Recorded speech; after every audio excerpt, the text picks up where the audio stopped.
Wildly Possessed is the debut full-length album from Vancouver, British Columbia-based death metal band Reversed. Now, there's a lot that I could say about subgenre here. There's black metal, there's black and death metal, there's death thrash, there's speed metal in their sound. This is a band that is very much aiming for the indefinite area of 80s extreme metal inspired sound. And the best way that I could kind of sum that up in the most reductive way possible is kind of think of the band Vampire from Sweden on their first record, and then think a little bit less thrash and a little bit more black metal. And this is a project that comes from fellows from Spell and Mitochondrion and Egregore. So they know what they're doing. They're quite good songwriters. They're fastidious musicians in terms of the way that they compose and perform things. And there's a lot of spirit behind what they put into this band. And you could feel that from their first EP, but it's developed in different ways over this scant number of releases they put out thus far. So what to expect here, a lot of energy, but also a lot of pensive and dramatic presentation that make this a special record. So let's cut to a clip here and get a sense of what I mean. Under the banner of death, descendants of creation bane, demons of the putrid sea, arise and stalk.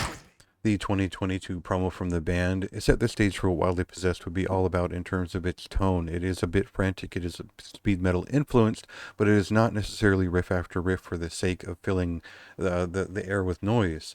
All of these songs are deliberately written. Most of them are fairly tuneful, or they have a declarative presence which is evocative of late 80s death metal and its thrash metal influence upon everything from its general phrasing to its aggression in terms of just the pace and the attack.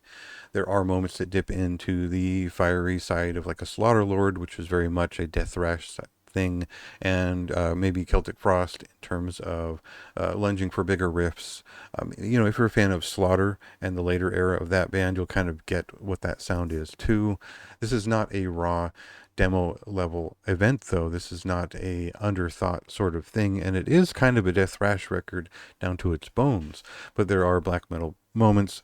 There is a very strong focus on songwriting for this record, and I think that nuance will take a little bit of time to work into your brain as they're more focused on presenting a frantic and exciting record than they are necessarily hitting you with all the details at once. So your first pass through, I think, will be different than your fifth. This was an album that evolved in my mind over time, and it sort of won me over pretty quickly in terms of finding that depth and then seeing it the work put into each song to the point where it was most all tuneful, and at least they sort of pick their battles in terms of where to hit either a cool riff or just a catchy sort of vocal moment and presentation. So it is all about the energy and the extremity of a not so clearly defined extreme metal point of view from the late 80s, but also there are things about it that are only possible today that are very strong and help add to the general personality that this band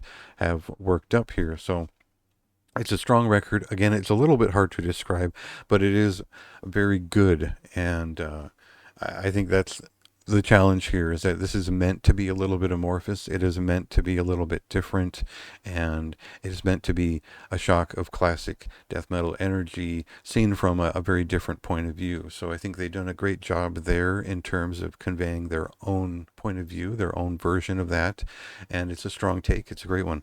So for me, I enjoyed this quite a bit. It's a high recommendation. Go ahead and check it out. It released on May 24th, and go ahead and read my review for more details. Deeper towards the throne.